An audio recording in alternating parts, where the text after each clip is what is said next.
Bonsoir, chers frères et sœurs congolais, partout où vous êtes, du monde entier, de par-ci, par-là, de Boston, d'ailleurs. Je vous dis bonsoir. Je m'appelle Junior Mukuna, votre host de la soirée. J'ai pour occasion de recevoir deux grandes personnes dans la communauté congolaise. Tout va représenter un groupe qui répond au nom de Revolté et Toyebi Bango, Toyo Kakabango, Toningi Toyeba Basalaka Nini. Parce que mission na groupe nyo sezalaka. Tozaliawa na mboka batu batuna ka ba question balobi mais tozoka kaka ba révolté basaba nani, ba révolté basalaka nini. Alors raison pour laquelle ngai junior le na mi présenté devant bino na ye kokutana na bango na sola na bango. J'ai ici deux personnes batumi baléo tozana bango awa bazo représenter ba révolté bafanaka awa na Boston Massachusetts et na kotika bango occasion ba se présenter bango moko na gauche na ngai nazana ndeko na biso awa na osenga ye ndeko kombono nani na comment Serge là je suis de la génération révoltée. Merci. Et à ma droite j'ai un autre membre, je crois que son figure est Ebani boyebi mingi alekaka mingi ndeko kombono yo nani Lumami Elia, je suis également membre de la génération révoltée. Ok, merci. Alors, le sommaire, il y a soirée Nabiso avec message, il y a Bouto Alelo et Zaliboye. Toningi to yeba, ba révolté, ba zabanani. La question est où tu n'arrives pas et n'a pas, ba tu bazotuna. Ba révolté, ba nani. Ba révolté, ba salakanini. Ba révolté mission na bango ezanini ba objectif na bango ezanini de nyonso wana yango na sengaki na bato mi bale bafanda na ngai na tuna bango ba pesa biso position na bango et laquelle et pona yango na kosenga na ndeko na ngai lo mami bandana no kopesa ngai apogée na bino le groupe en soit le groupe le révolté idée wana et outil wapi et bandaki en quelle année et où est-ce que vous en êtes par rapport à cela?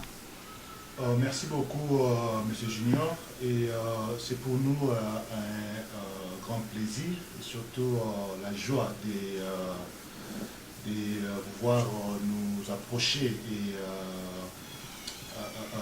vouloir connaître davantage sur les groupes Génération Révoltée d'Afrique ou les révoltés que les gens connaissent déjà. On a sepeli mingi donc koyamba yo nde toyambi yo lelo parce que ça pour na biso occasion oyo epesami biso pour na to expliquer la communauté congolaise de partout ce que nous sommes réellement, d'où nous sommes venus et ce que nous faisons toujours loba pour la question boye question on va juste bon occasion té ya comprendre biso ce que nous voulons effectivement. Bon, pour la question de Liboso, que Génération Révoltée d'Afrique est basée à Boston, Massachusetts, et Bandaki depuis 2011, dans le mois il y a avril de Bandaki, Idewana et Mataki, Makasi, et Tostamanda Bandeko, Tobandi, Kolobela, Oyabiso.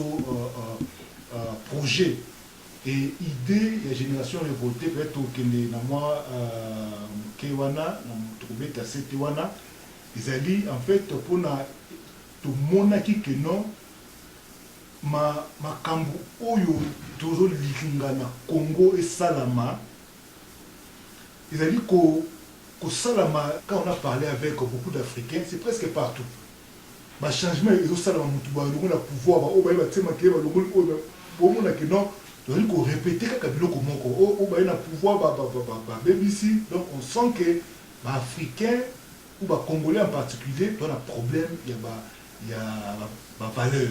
Ok. Ok, merci Ndeko Lomami na réponse au Yopesinga na okenobe na Ndeko na biso ite na ava.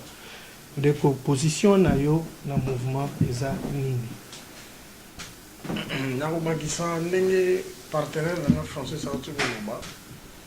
Mouvement Erebandaki ezalaki vraiment un objectif mingi to fandaki to comprendre que pour na makambo ya Congo ezali kaka makambo politique te ni to fandaki to raisonner to bi bon ce qu'il faut tout banda ou sala makambo lenge to lingi, il faut d'abord ba valeur ya batu ezala ndenge mutu akoki kozala na mokili.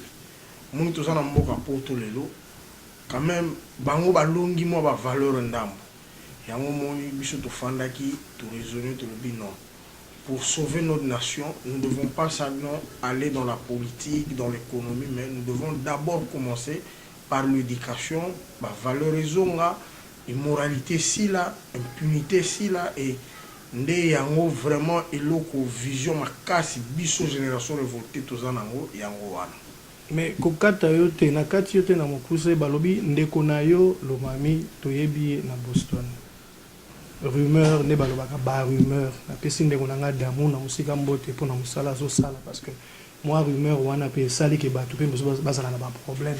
Alors na ndenge lobeli rumeur balobi ndeko no lomami koya yaka na mboko yo azalaka na intention politique.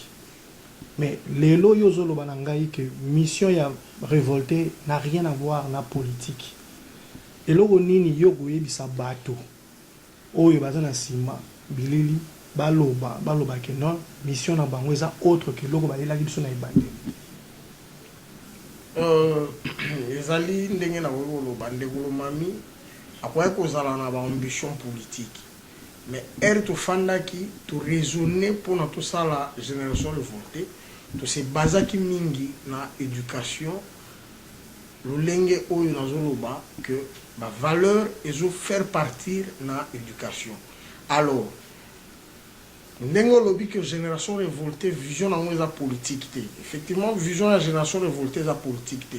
Mais ba acteurs politiques ils font partie ya batu oyo ba sengi il faut bazana ba valeur. Alors ce qui tout moni lelo que batu wana baza ba acteurs politiques bazana ba valeur te. Directement biso il faut tout s'en occuper na bango parce que ils font partie de la société.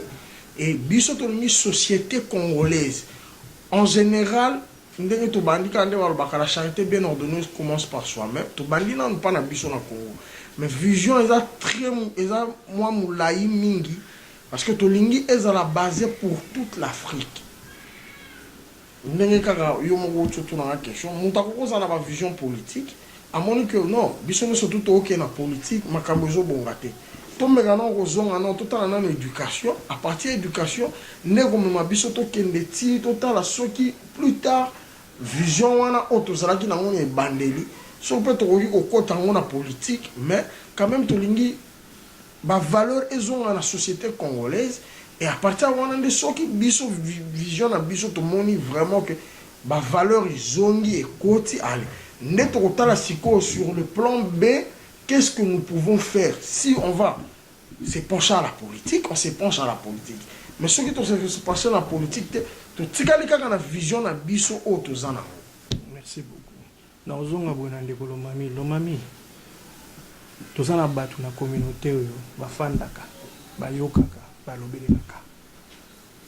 Batu ebele batunaka, balukaka bayeba balobi lomami mission na yetu yebi yango eza politique. Qu'est-ce que eloko nini lomami azo sala lelo pour démontrer batouana que mission nae peu importe la politique mais azana mission mususu derrière la tête qui n'est autre que la politique qui a une ambition oyo ezo aider communauté congolaise de partout ya kobanda déjà oyo ya Boston na partout ailleurs dans le monde. Qu'est-ce que lomami compte faire pour premièrement changer l'image. Et si c'est que l'image wana ezwama ki na ndenga mabe po bato bazwa peut-être ba jugement mutu na mutu azalaka na ndenge na interpellaka eloko ndenge nini lomami azosala po lelo azala nde tolobaka yezu bakanisaki azalaka oyo babengaki ye soki na kombo nini mais il a fait autre po alakisa bango ke nzela ye azalaki nango mission oyo nzambe atindaki ye nango ezalaki obeboye. Merci beaucoup pour la question. Je crois que lolenge ndeko partenaire na maïsia Jean Koloba na orientation même il y a mouvement na biso na lingi Koloba boy aux ali réponse na ngai que Kolobela le mami politique, je crois qu'il y a eu beaucoup de confusion dans l'appréciation à bateau. Beaucoup de confusion. Moi, personnellement, tout mon côté que nous voilà tout ça politique. Quand on parle de politique, c'est en fait être un politicien actif. Nous, on a bien mototé que nous voilà, tout dans la partie politique boyée, tout ça la partie politique, on a noté. Tant qu'on a commis na Boston, on a qui fraîchement na Congo avec un Kanda, le Makambo Congo. J'ai expliqué aux gens il y a politique, tout ça, et puis après, même quand je suis entré dans certaines organisations, la qui que non, bah y a politique, tout le monde d'accord pour moi qu'on a dit tout ça en danger. Il m'a expliqué et puis quand il dit que la partie à Wana, les bateaux, quand il dit que non intention dans la politique, mais na le bana mututé que non voilà, na l'ingénieur ko basoki na lité, na ndenga pour se faire bateau, il faut tout ça là. Tout le côté influencé la politique, ils avaient qui pour mon côté. Et effectivement, il y a une génération révoltée. Tous les partis politiques, tout ça la politique active, mais tout ça a un impact dans la politique. Politique, ils avaient un champ d'action parce que tout l'ingé, tout changer ma mentalité, tout ça ma valeur, tout pousser. Que ma valeur est à la considérer à niveau politique. Donc, le partenaire Serge Alobaki, il a dit à niveau politique, à niveau économique, à niveau social et à travers l'éducation. Donc, ça, tout ça à travers éducation populaire, mais éducation formelle, il y a la classe, tout ça.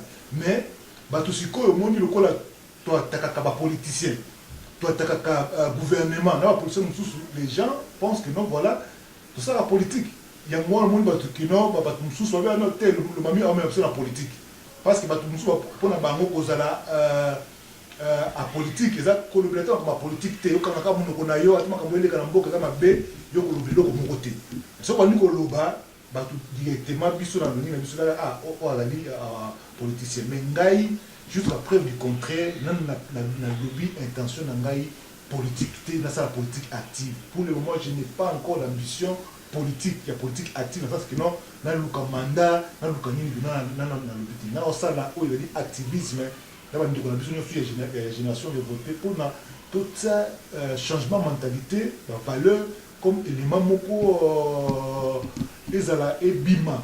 Dans la société, dans la Congo, dans la société africaine.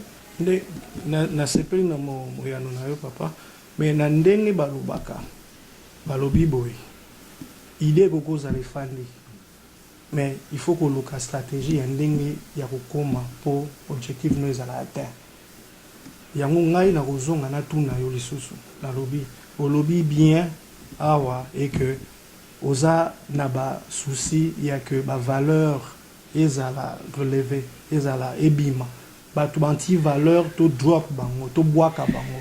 Alors comment penses-tu ya koluka kozongisa bato ya ba valeur nesika na bango na ba oyo ya banti valeur na ba bizaleli mabe na bango to bwaka bango na musika ou bien soit to changer ba habitude wana?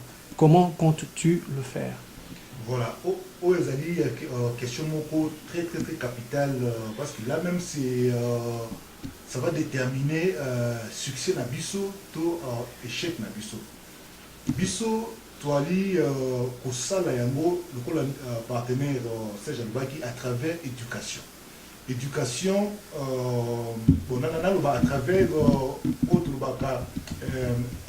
advocacy na comme on dit en français plaidoyer pour plaider na éducation. Éducation, tout ça, la moyenne éducation populaire, c'est-à-dire les tours na masse na batu, tu vois, en fait, qu'on sensibiliser, c'est vraiment important sur la valeur. Na éducation formelle, autre que ça là, dans là pour bundela, macamboué échanger à niveau d'éducation. Comme ça, notion, tout le monde qui nous voilà, et aider les Africains, les enfants africains, au niveau de l'université pour na minimum écoute. Donc tout ça a deux grands moyens. À niveau, il y a plaider pour que bateau il y a valeur, il y a ya politique et baya ko changer makambo wana ezali de ya de 1 yango monaka biso de fois to appelé très actif na makambo ya Congo ya politique pour na to soutenir bato baza na parler to condamner bomona biso to condamnaka makambo tout ezali o biso ba révolter tout le monde yango ezali anti valeur ozomona et puis maintenant et osuka wana te chaque fois que tu côté dans makambo ezali pour na ko éduquer bato éducation de masse populaire d'être du macaron, tu le macaron, tu condamner puis tu éduquer. Et maintenant, après, tu commences une éducation sur quoi formelle. Comment formation à Batou, éducation à Kata Congo, pour réformer l'éducation, tu peux pousser le côté là de manière assez que l'idée ou à Bissot, pour la vision à Bissot, le coup là-bas, l'idée est liberté, l'idée il y a rationalité. Certaines valeurs, le coup là-bas, valeurs, honnêteté, intégrité, tout ça. Et puis, esprit de groupe, na esprit de long terme et côté na kat na mitu ya bato. Donc approche na biso ezali psychologique to lini ba tu va changer esprit na bango, va changer la mentalité. Et on mona ka biso na mouvement na tout ba que non, ba nobo spiritus qui veut dire simplement nouvel esprit. Et to kanisa boy que non ce qui esprit obso to lingi côté na kat ya bato, esprit ya liberté. Esprit, il y a rationalité, kotama yeli, n'a pas valeur et fandi, et qu'on aider Congo et Bimana na mikakatano, et qu'on aider Afrique Mobimba et Bimana mikakatano. Yangoana donc comment je peux répondre à la question là. Ok, merci Ndekonanga Loma. Mais na kozonga na Ndekonanga Serge na Lobaboy. Le lot moni mouvement au babengi le feu, le flamme des combattants. Bandeko na biso nga na betela ka bango maboko parce que nayebi ke musala basalaka baza na but derrière la chose. Mais to éviter ce stratégie na bango kendaka bien ou soit stratégie na bango kendaka mabe. Soit to tika ngo point d'interrogation. Mais nga la kozonga pona tuna yo boye. Yo omoni mouvement ya ba combattant. Tu as aussi un jugement à apporter à yango. Oh, tu as to memango et bimisa moi incompréhension place voilà. Mais ce qui est le combattant à faire savoir, à faire connaître sa pensée, à faire exprimer comment il veut que baye ba ndenge yazo kanisa, ndenge yazo sala la makambo na ye. Ndenge nini ba révolter ba kusala po bango pe ba luka ke mokile yo ka bango, ba luka ke Congola yo ka bango. Déjà l'exemple à liboso ezake lelo na Congo toyebi ke eza biloko mibale na mboka na biso eza masanga eza musique oyo ekangi mboka mobimba. Alors ngai na kotunda na bino awa surtout na yo ndeko na nga Serge eloko nini bozo luka bo sala po bayoka bino parce que lelo na Kinshasa bazolobela ba combattant mais tozoyoka bazolobela ba révolté te eloko bino boko sala eke lelo baloba pe ke ba révolter ba telemi ba révolter ba memi mouvement ba révolter ba sali loko moko boye et puis des sons de partenariat na bandeko na bango ba combattant parce que ce qui idée ba combattant est positive je crois que beaucoup rejoindre bango. Alors yo en tant que révolté procédure na bino eza nini na sur la question na yo na répondre on a dévolé ya liboso ezali na oyo tuningai bandeko na biso ba combattant. Je crois bandeko na biso ba combattant place bazali en tout cas ngai personnellement na félicitaka bango na makanisi oyo bazwa mpona ya komba oyo bazosala. Mais problème moko oyo ezali biso ba révolté na ba combattant tozali ko défendre intérêt moko. Mais problème biso eza moko ezali eza wapi ezali que tolingi kaka bandeko na biso ba combattant bazala na nzela ya koyeba ko recadrer combat. Combat ezali malamu mais combat soki tozokende na combat il faut d'abord biso moko batu oyo tokende na combat wana na résistance wana il faut tozala na ba valeur oyo yo tozoluka parce que lelo tozosala combat eza malamu combat na biso ezali ko libérer esika moko tokolakisa baninga que mauvaise gouvernance tout mais il faut toyeba que biso moko faut tozala ba exemplaire. Ce qui biso moko to yebi ko recadrer combat na biso moko to zana ba valeur wana je crois combat na biso ko zana bien recadrer na ndenge kamususu tiko loba comment on peut faire que biso génération révoltée to yeba na mouvement yeba na Kinshasa ndeko na junior na oyebi sa génération révoltée na vision nango tous on a besoin de tout ça la makelele. Mais le problème n'a pas le jour où le peuple congolais a comprendre la valeur naïe, mentalité et pour changer la carte du peuple congolais, et c'est le jour où génération révoltée et pour paiement pour le monde génération révoltée et que le bama mokile mobimba. Génération révoltée, ba vision nango, ba pensée nango pour le peuple congolais, et allez mingi ko kene na ba mentalité. Pour ton information, on a génération révoltée na Congo, ici, bien. Parce que nous procédons différemment dans un groupe de pression moussous. Nous sommes dans la logique, nous avons attaqué, c'est que le peuple congolais a pour ça. Tout le monde impunité, tout le monde changement de mentalité, tout le monde valeur, et c'est ce que et loko oezozanga lelo na mboka na biso Congo et partout dans l'Afrique. Malembe bakoyeba. Même mon nzambe pour na baye bakazeli mon nzambe zo kitan. Mais accomplissement parole et réa qui kokisamaki nde baye bakazeli mon nzambe. C'est le même lelo na biso. Lutte na biso to banyango malembe mais muke ti bat ba comprendre. Il faut to mema batu bazala libre de bango moko mutaye bako exprimer ba désir na ye ba sentiment na ye yango wana eza lutte na biso yango na ko interpeller bandeko nyonso surtout ba congolais bandeko nyonso partout dans l'Afrique que ba meka mingi ko tira attention na makambo tozoloba makambo tozoloba eza très profond ki biloko wana esalami okomona yo famille en États-Unis oyebi impunité zate basana ba valeur basana mentalité et yango moni force Amérique ezo salama ba pays évoluer c'est par rapport à trois caractéristiques qu'on a pétion de ceux qui ba respecter en malamu ndo moni source ya résultat au bolingi.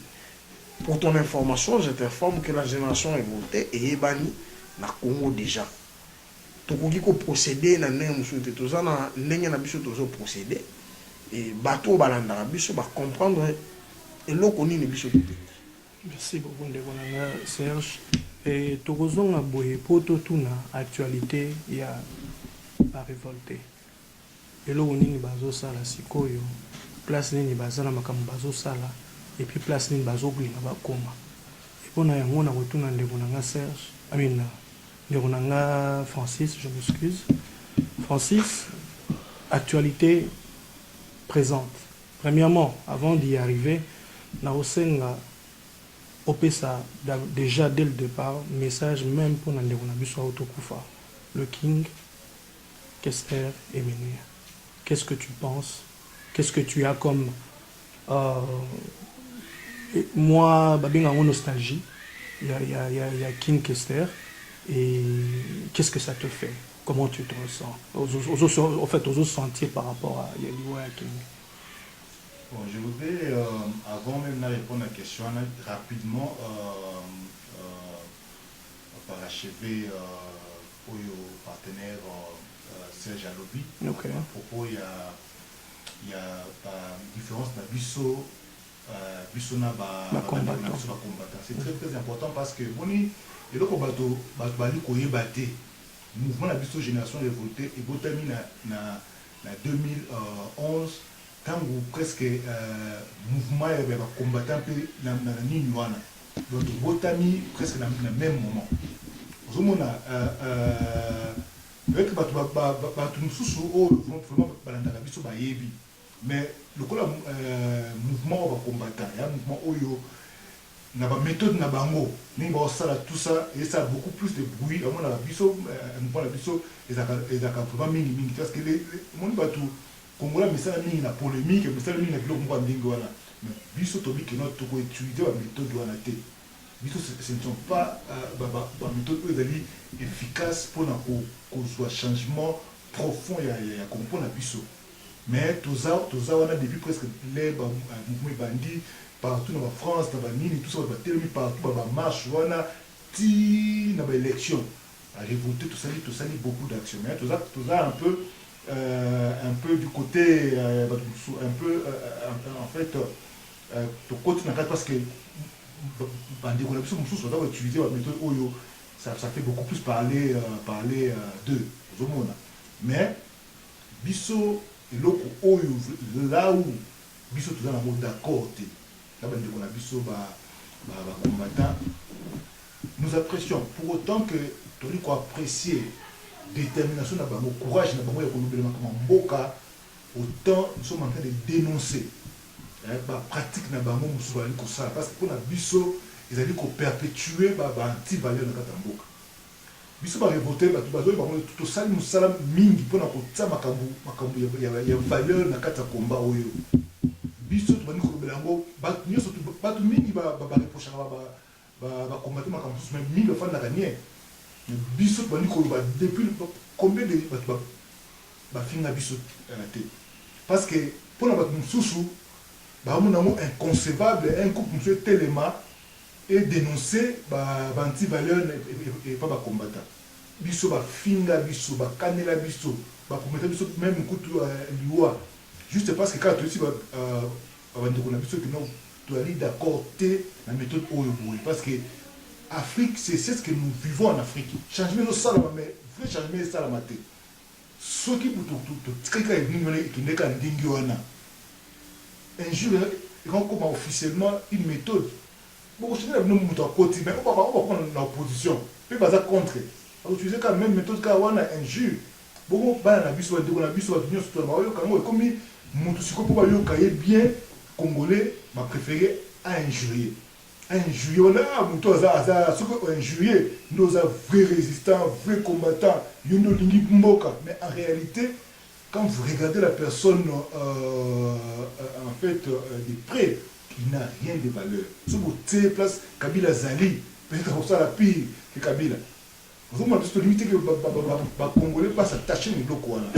Tout ça courage de dénoncer, mais les gens nous voient des mauvais œil pour la Ninibino, Bozoya, combat Zali, wana va combattant tout ça. Mais toi contre les combattants et en soi, tout le Congo échangé. Le gouvernement Oyo et Kabila Mounani est irresponsable. Et c'est le côté où on va banti balé les amis et kende. Mais tout ça, la mode venir à ce que tant changer une fois pour toutes. Yango le moni na beta c'est très très important parce que tu finis mingi, tu vas candidat biso, tu vas beta biso, calé biso, tout ça donc mais biso nous avons tenu et aujourd'hui ce qui mingi. Mais ceux qui oyoki mingi na makambu ya nini ya banini na makambu ya lelo ekomi ka ba valeur ekomi tout ça biso to apporter des bawana na kati ya combat to tsango pa to beti na ngo c'était to pesi ba carton rouge to pesi ba carton jaune to pesi boye mais le komi qui non valeur le kambu esprit avant tout c'est l'esprit to changer mentalité biso ne to li ba to pesi ngo to koto na kati ya comme faut pas ba ibaka moi le comme sinon to li kaka moi nini nengi wana bungulu bandala kabo bon nazoli na question to kingai question ya king ya loi ya king question mineya. Je crois qu'en tant que faisant partie de la génération en fait Viva, Victoria, Wenge, tout ça, donc King a pour représenter pour Nabiso un grand par rapport à talent naï. Vraiment c'est un grand par rapport à ses talents, donc Mutumoko qu'on méconnaître du point de vue à œuvre naïe musicale, apport naïe zali en fait apport significatif. Biso va revoter to changer déjà esprit, mais le point de vue bien to changer déjà esprit par rapport à Makaba Congo. King c'est bien azali voir tout ça, mais pour la biso ce que voilà pour la moto na ba besoin tout ça nango pona ba artiste ba zali koyeya ba vraiment honneur na biso il faut la artiste on a ba talent pe azo ba talent wana azo tsango au service et changement ya mboka ya monde biso ko biso ba révolter tori ko pousser siko sinon kinga suika na musique mais au tel du point de vue social du point de vue à contribution qui n'a rien laissé comme héritage pour peut-être que ça est de ce côté là. Mais biso sikoyo to dini to pousser certains artistes ba comme ba zape artistes ba apporter ba tikipe une touche sociale, une touche peut-être politique, moi engagement moko tout ça dans le sens il y a bien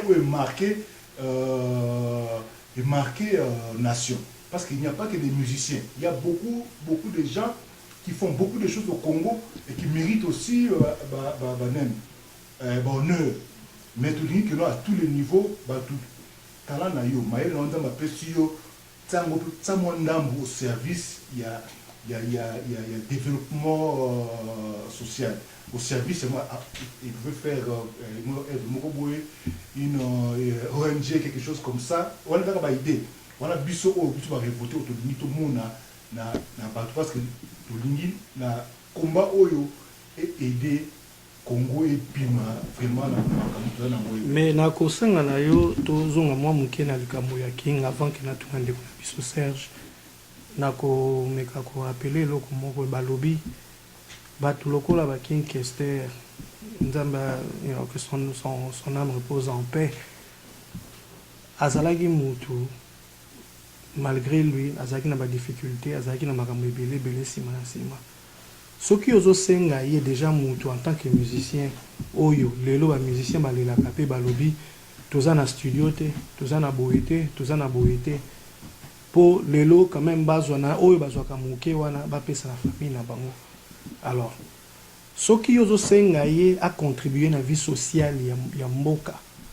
okosenga na ministre nini au ministre azana musique te au ministre musala neza nini parce que lelo ekoma kokamusa biso muto oyo aza na fonction oza soi-disant ministre ya soki ya affaire soki je ne sais quoi ba ministre ya budget ministre ya boy soki ba tunio de compte final ya ndenge mboka salamaki ou bien bilan et comme moi likambo mikakatano tozoyeba kopesa réponse te alors ngana zolinga na yeba toko blâmer musicien ou bien toko blâmer ndenge mboka ezokende.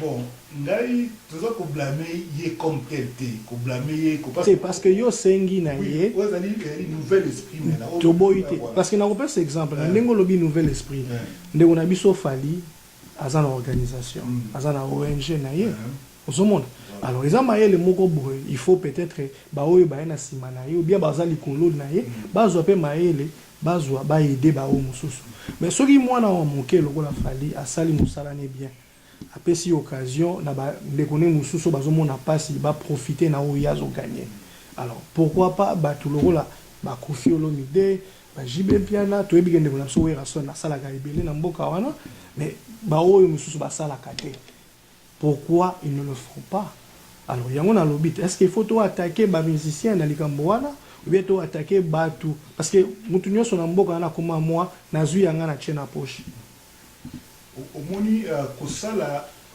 un engagement politique social ou ezali obligatoire te il faut tout être clair là-dessus nous baba révolter nous n'obligeons aucun musicien on n'oblige pas un musicien à sala ni nuana biso to singa ba musicien to ali kolwa que nous voilà pour la musicien azwa honneur na biso que nous to tsaye pas place moko likolo et les musiciens oyo au-delà ya talent na ye asali moi azui moi engagement moko social to azui moi ezaka ataka que non peut sa mbongo et cause aka mbongo parce que c'est là où les gens peut-être ne comprennent pas alors qu'on voit cause il y a une question moko boye ba question lokola par exemple les femmes violées question lokola peut-être que non les enfants abandonnés musicien kolobela ka à tout moment azo lobela comme combat na ye il y a parce qu'il y a une facilité à la liboso ba mona ye à la facilité il y a koloba yo fani na mboka oyo États-Unis déjà ba atteindre déjà niveau beaucoup de développement makasi mais il y a toujours des gens on va prendre un niveau moko boy ba kota na ba nini wana créer ba ONG ba nini ba sujet où ils allaient important et biso siko to to pousser le koana et comme une nouvelle mentalité, c'est-à-dire ceux qui nzamba apprécient talent, apprécient chance aux mbongo, apprécient ni aux moi position moko boye au lobela pour aider comme qui liboso et population sur quoi qu'on a mentalité qui l'on voit mutuala ni azali grand, pas seulement grand par rapport à talent nayo, mais grand par rapport aussi il y a impact nayo la société na talent aux anango. Mais n'importe quel musicien, s'il veut se limiter à la musique simplement, tant mieux. En tout cas, la musique, il y a un problème, mais ce qui pour la biso, tout peut ça y est valeur. Biso va révolter tout tel, la moto, qui voilà, oyo, ali énorme de valeur. Biso va révolter tout le monde. Il faut tout le monde aille, na talent aille, à partir de l'autre mais tout obligé de quitter à ça la obstacle. Merci ndeko nangaloma. Maintenant, vous avez un ndeko Serge. nayebi ke tozoloba likambo ya liwa ya king na parenthèse po tobunga masolo na biso te eza juste mpona kopesa mwa respect na moto akei nga na kotuna yo boye lelo bazozela musicien akufa po omona mike bimi oyo apesi oyo alakisika apesi oyo asali boye oyo nona apesaki na nkombo na ngai boye mpona nini ezosalama te tant que musicien aza nano vivant de son vie baluki ata bakangisa babino moto azobela tika tosunga ye po mwa maladi wana eke mpe bazozela kaka obe ntango moto akokweya na eta oyo azokoka supu kokoma na force te makasi te eloko te ntina ndenge akotika biso nde ere wana omoni bato mitema malamu babimi. Mais pourquoi cet esprit? Mais en commençant d'abord, que son âme repose en paix. Il y a Kim Kestere Mene, mes condoléances. Il y a les Botanae Mobimba. Il y a Nderonanga Kamtutu Lubawa na Bitumba na Biso et Génération Révoltée. Et là, quand on a basiko, ils ont la mentalité na Biso ba Congolais. Yango Biso Tolozwa qui vision oyo. Nous devons changer les mentalités. N'apportons pas Pierre na biso mokolo mutazati. Eza na mutu na biso, eza na esprit na biso, eza mentalité. O biso to incluka, to ya omila kisa, ngara zaka na ota, ngara zana boye, ceux qui mutazali susute. Mais ceux qui mentalité na biso, ezala ki esprit na biso, ezala ki que to banda ko sali sana munde kwa zana passe. Mais tant que ce makambo belé to kutana kana ngote. Et tu yebi que nzamba kela mutu kubotama kukola na liwa. Mais ce qui il faut to ya ko aider mutu mutazali susu na bomoité. Mais azaki na bomoya azaki na posa nango. Moi je trouve le Cambouana yango moni biso de génération révoltée. Tozana bitumba makasi ou tozo continuer pour ça là likambo ya mentalité eza mentalité ya mabe tozana yango il faut mentalité wana to kata yango to banda kolingana ernde kwazana pasi ngana porter pierre nga mutu boya porter pierre na et surtout ko apporter ba pierre na biso mutu wana zali na pasi et que pasi wana memi place ko memaye mais quand même to apporter qui pierre na biso azali na pasi. Il y a une chose de génération révoltée, les gens vont comprendre ça, les lotés. Pour comprendre que mon nzambe mbala moko te. Eza ndenge moko na biso génération révoltée. Ozongi place ngana yebisaki yo. Eza kama mentalité. Wana eza pe kaka bituma na biso. Yango tozo senga na bandeko nyonso to ba congolais, bandeko nyonso to ya partout place bazali. To changer mentalité na biso to yeba ko apporter pierre na biso to yeba ko salisana mutazana nu na bomoi. Merci ndeko Serge, merci na yo na kozongo bien papa Paulo mami na zonga na question na zalaki parce que on ezalaki au bien parenthèse mokie poto zwata ba vie ba révolter par rapport ya liwa ya ndeko na biso emene ya King Kester. Ndeko mami actualité ya mouvement, il y a révolté, boza wapi. tozoyoka bino mingi te déjà awa na Boston nga oko nafandaka na Boston bon nayebi te soki bozalaka na baactivité à huis clos soki bozalaka na baactivité bosalaka ya bato bazalaka te nayebi te comment vous procédez mpona makambo nyonso mais activité actualité en ce moment-ci eza nini tolingi toyeba boza wapi ndenge ezokende eza ndenge nini. Voilà, merci beaucoup Nico Junior.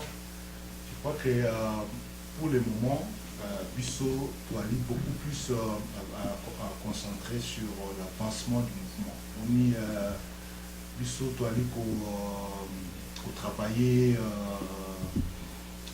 avec ce que moi j'appelle la théorie des 300, c'est-à-dire aux 300 au Bazavma, vous vous souvenez l'histoire, il y a la Bible, c'est-à-dire des hommes qui sont convaincus, qui peuvent aller, ils sont révoltés, tu as dit déjà, du point de vue membre, tout ça déjà,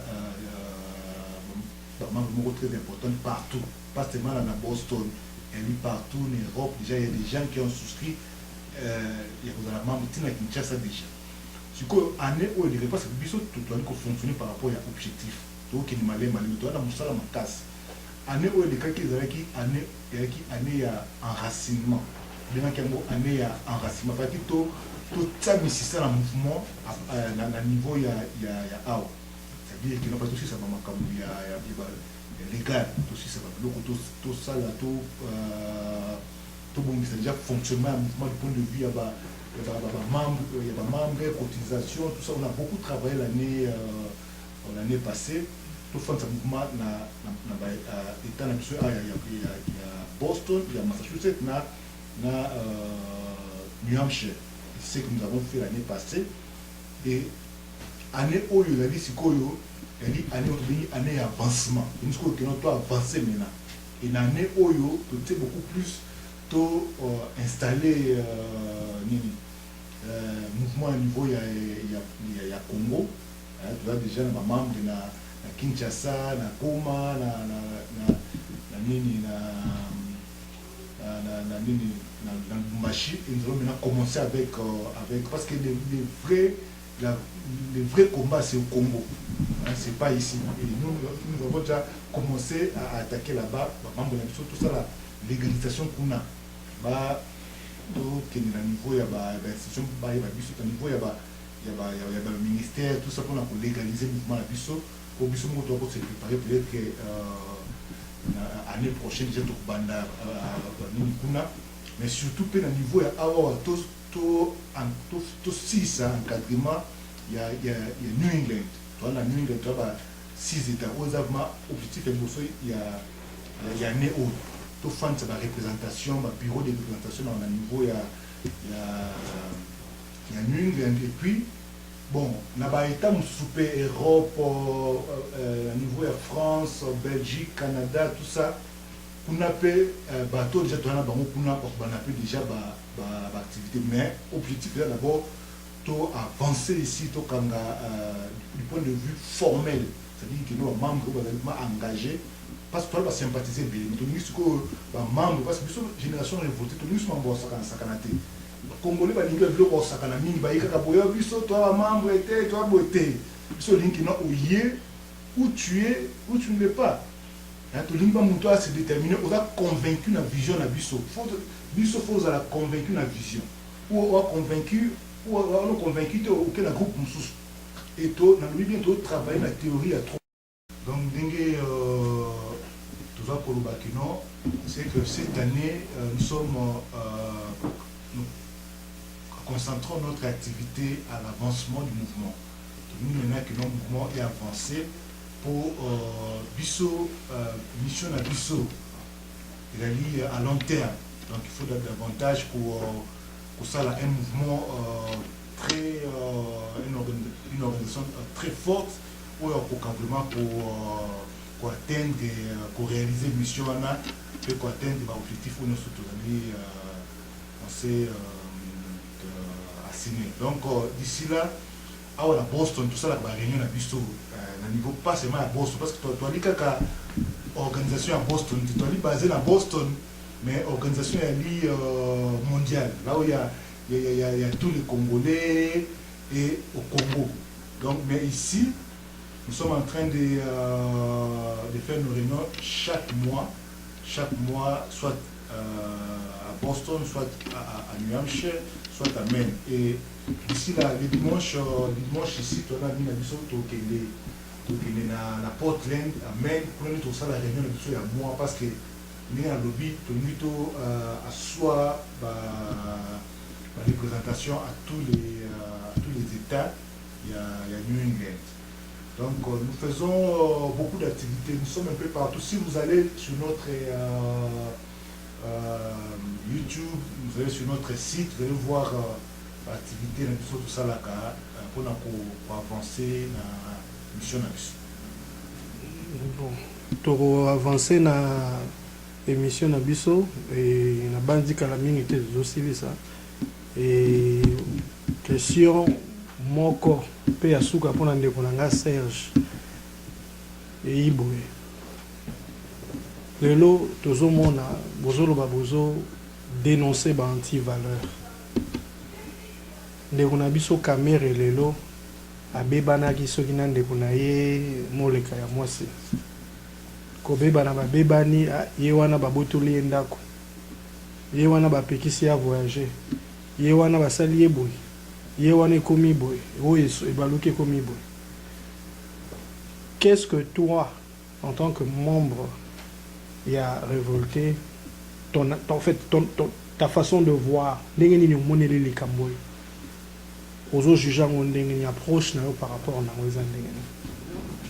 Je crois dossier à Camerena Vin Moleka, c'est vraiment un dossier où biso to meka ekotala yango ndenge tozwaki bainformation ndenge tozwaki bainformation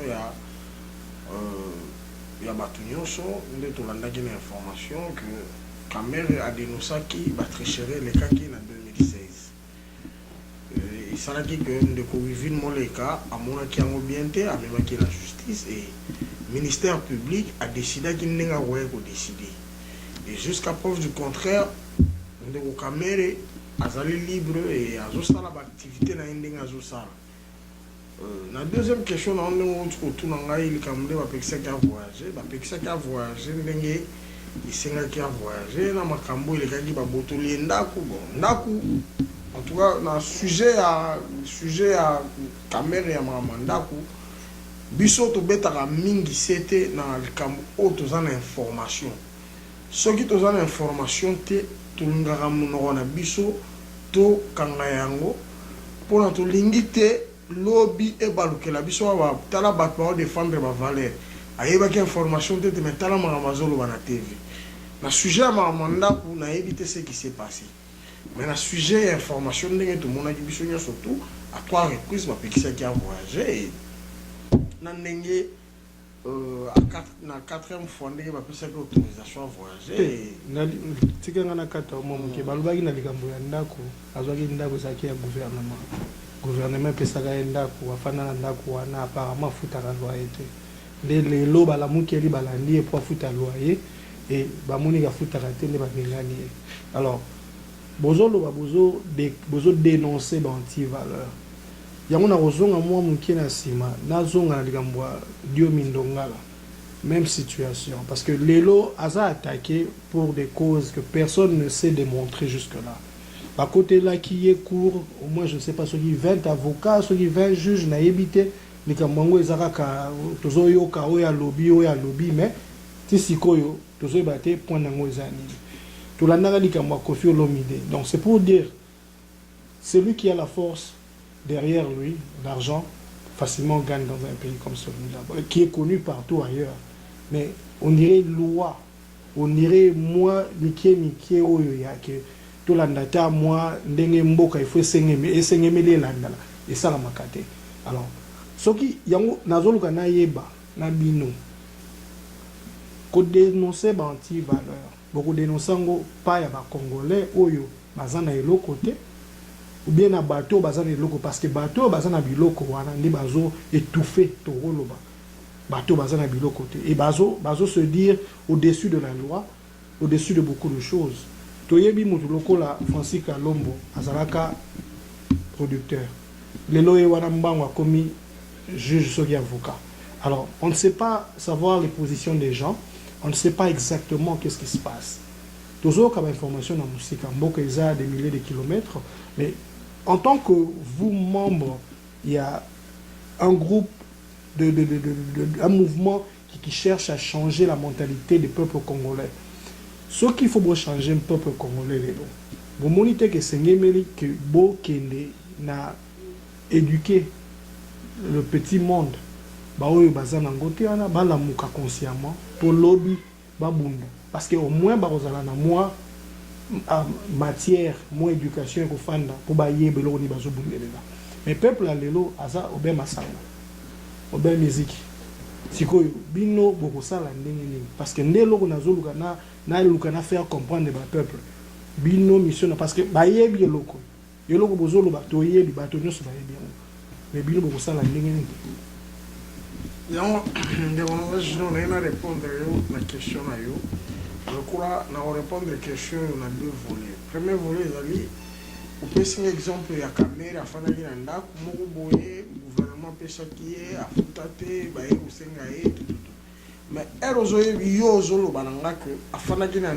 gouvernement peut s'acquier. Le gouvernement peut s'acquier en exercice. Exactement. Effectivement. L'administration, ce qui est en exercice, le gouvernement doit se foutre à loyer. Exactement.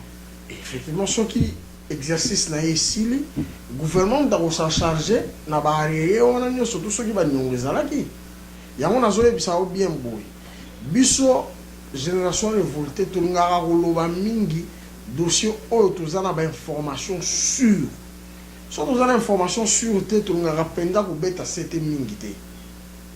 Dans le deuxième volet, il y a une arrestation de Eugène Diomindongala. Jusqu'à preuve du contraire, le gouvernement a Oya Lubaka. Eugène Diomindongala a Oya Lubaka. Vérité, dans le dossier de Eugène Diomindongala, il n'y a pas de banité. Mais Bisso est une génération révoltée. Tout ça qu'on condamné par enlèvement arbitraire, par arrestation arbitraire, Oyoyo. Et sengité et salam. Bokanga mutu, vous allez na mandat d'amener au parquet à Pessi. Bokanga mutu, na moi herba ni soa. Mais boya ko kanga mutu teke na minuit afani na ndaku na ye boye bokotele boké na ye et akeko kuta ba juge baza déjà wana na minuit non.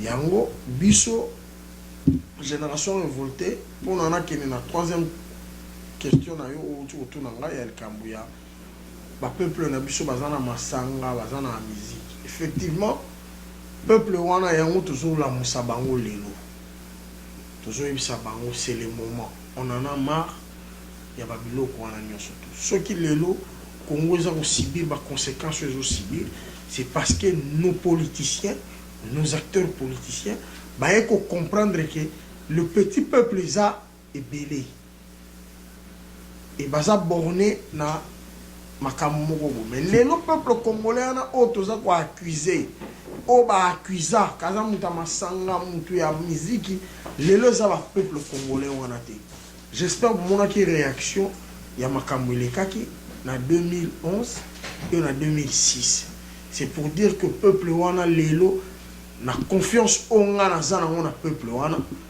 wana za sous peuple bino bo kanza ya masanga na musique te peuple wana alingi changement yango biso na peuple wana tokomi ba ko kenge la nation tokomi ko vigiler makambo oyo olingi sala mabo peuple a telemi alobité tolingi bongo te biso tolingi boy peuple wana za peuple bat bakanisa ki kalate le peuple congolais a changé et alingi changement na mboka ne pona ki passe mingi. Merci beaucoup, M. Serge. Une des questions, une des dernières. Le président Kabila a son intention à Zonga, troisième mandat. Comme je dis encore, c'est une rumeur. Ce qui est là à Zongi, bino va révolter réaction na bino et vous allez moi les alliés question beaucoup très capitale. Je crois qu'il faut déterminer ma camouille parce que mon but va voter pour soutenir deux mandats. C'est-à-dire que non, il y a la présidence, c'est le mandat de Moko, c'est le mandat de Balé à Kei. Et ils ont dit un des problèmes au monde, il y a Moka et Afrique. Bissou doit dire pour tolérer à tant qui était que non, Kabila a eu troisième mandat. Tu as dit contre ça. Tu as dit contre. Et je crois que pour le moment, voilà, tout qui n'a eu intention, c'est que la lobby que nous voilà dans la politique à la paix, même bouger le côté, tu as dit qu'à veiller. Et tu as dit qu'on zélaté, parce que tu as dit, tu as la paix proactif, tu as dit qu'on zélaté. Tu as dit que non, en Afrique, ils ont dit une mentalité politique répandue. Ou on a pouvoir, on a dit beaucoup plus tenté, à l'occasion qu'on a pouvoir, dans le bâtonnet basali. Il y a un bon moni, puis tu as dit partout. Pour vous informer, crédibilité de l'élection en 2016, non mandat à Kabila, il a dit, du point de vue politique, il a dit démarche dans Bissau. Parce que bien que tu aies la mentalité, mais en tant que Congolais, tu peux apporter par sur le plan politique. Et tout ça, il y a beaucoup de démarches, tout ça, là, pour en fait, à cet côté. On peut donner que ce que nous devons donner. On dit que non, la plus belle fille du monde ne peut donner que ce qu'elle a. Nous n'avons pas la prétention, il y a tous les moyens tout barré Kabila, la prétention n'a pas machiavélique. Mais on peut faire le peu à la hauteur de nos moyens pour tout s'associer dans les formes de belé pour que tout empêcher Kabila à son troisième mandat. Et tout ça prêt pour tout pour que Kabila aille l'écarter. Ça, c'est notre détermination. Que nous voilà à respecter. D'abord, dans l'avenir, pour ça également, nous, on a déjà commencé. Nous avons écrit un mémo. Il y a un peu dans Facebook, dans le site de Bisso, pour commettre là, il y a un Kabila mémo. Pour éviter ma cambo, ni surtout. Bandeko na banzi tokomi na tango oyo photo kabona na bandeko na biso ba révolté na osenga merci mingi na bino bato nyonso bolandi biso ngai naza nanga servant na bino nasalaki kaka mosala na ngai ya koyamba bango nasola na bango e na banzi boyoki ba réponse na bango nyonso et je demanderai à vous tous oyo aza na question tindelanga na email tindelanga na Facebook tinda ata pa ba révolté na kozwa yango na kocha na tinda na kosala sous émission mosusu pour ba répondre na ba question na bino moi ça sera plus facile et na yango nde tolinto silisa na kosenga na moko awa bapesa biso liloba na bango asuka na obanda obena ndeko na ngai Serge liloba no asuka ezani papa kande na loba partout place na lekala na zapana liloba suka te na makambo o Italie Congo na makambo Italie vision ya génération révoltée na osenga na bandeko na biso nyonso to ba congolais place bazali en tout cas tozala na bino bomoko pona lutte na biso oyo boyoki vision na biso nde to rappelera ngo toujours vision na biso est très important pour nous ça la dignité ya bomoto ya moto yango na osenga bino bo joindre biso très ananoua nzela ezokende tozana bare o amoni aza convaincu na makambo oyo biso tolingi o amoni azali na besoin ya changement ya bomoto ya mutu congolais.